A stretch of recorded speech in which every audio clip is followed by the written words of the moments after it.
Hello everyone, Jason Hagholm here. Just wanted to give a quick video on my thoughts about Francis Ngannou's first interview since we found out last Saturday that he is now a free agent and no longer the UFC heavyweight champion.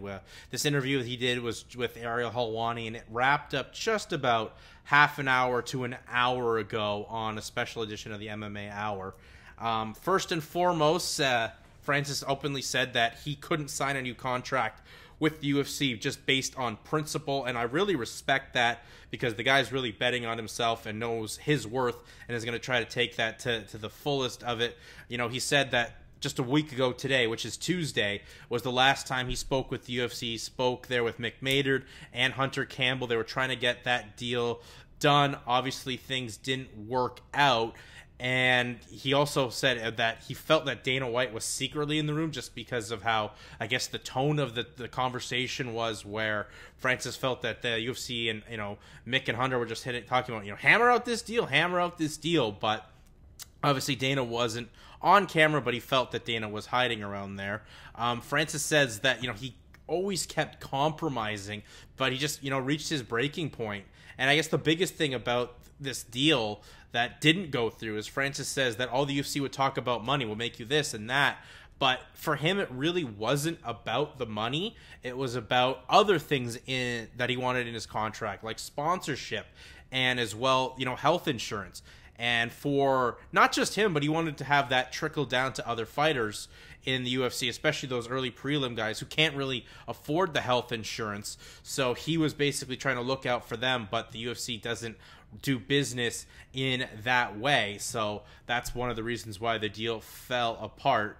As well, Francis Ngannou, he was basically, it was a 3-fight deal that he was looking to re-sign with the UFC, that UFC wanted him to sign, and he was hoping to fight John Jones, and then Stipe Miocic again, and then maybe meet John Jones one more time, depending how things out that happened there in that fight.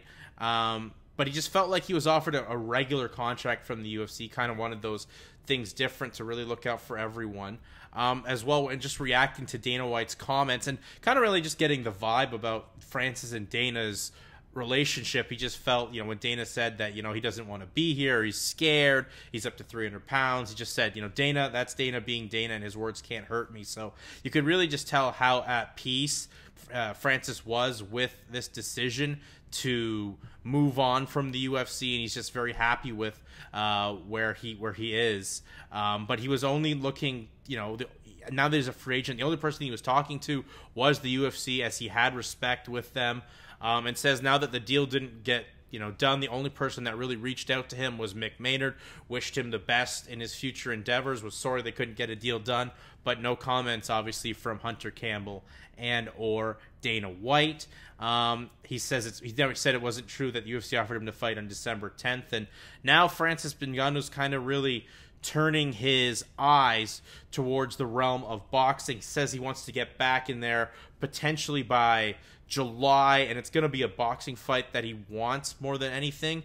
But obviously he's going to hear offers from your Bellators, your PFLs, your One Championships, and even probably a Ryzen I could see throwing some money towards him in that way. So he feels that boxing's going to be the next thing, and if he goes into the realm of boxing, because that's kind of really what he did want to do as that deal was winding down with the UFC, he wants to fight someone like a Tyson Fury, like an Anthony Joshua. Those are the first two guys that he did name and mention. He says that, he's interested in Deontay Wilder, but it was really kind of a third and a distant third option. And he would definitely be open to bringing in a more experienced boxing head coach to be in his corner, unlike, Conor McGregor, who had just rolled with his, SBG team when he had the Floyd Mayweather fight back in August of 2017. But yeah, that's where we're at right now. Francis Ngannou is a free agent. And as well, I think we got to see the character of Francis Ngannou, just a really nice and well-spoken person. Even ended the interview where the floor was his by thanking the UFC, realizing they put him on this platform and this opportunity. He thanked them for everything that they did. So this is a real class act kind of guy. And now we just wait and see what happens. And I think that's going to be the biggest thing, is who's going to lure Francis Ngannou in. And I guess as well, he did say that his knee is good. He's been training for the past 2 months, and he's making the right improvements here. I mean, that's another big factor, and I guess why the fight didn't end up happening. Obviously, mostly contract-wise, but nonetheless, Francis Ngannou is now officially a free agent. We go into a crazy time here, a crazy few weeks here in 2023 in the realm of mixed martial arts. But Francis Ngannou, a free agent, probably going to have a boxing fight towards the summer, end of the summer, middle of the summer. But obviously, once again, weigh the options. There's tons of opportunities out there. We'll see where Francis Ngannou goes. Quality guy. You could just see how things broke down, and just more at peace with himself. And I truly respect Francis Ngannou betting on himself, and he just said it was just strictly principle why he couldn't sign the contract, and that's exactly what happened and where we're at. So with that, I'll just wind this video down here, just almost about at 6-minute mark. That's gonna do it for me. Peace out. See you later in the week.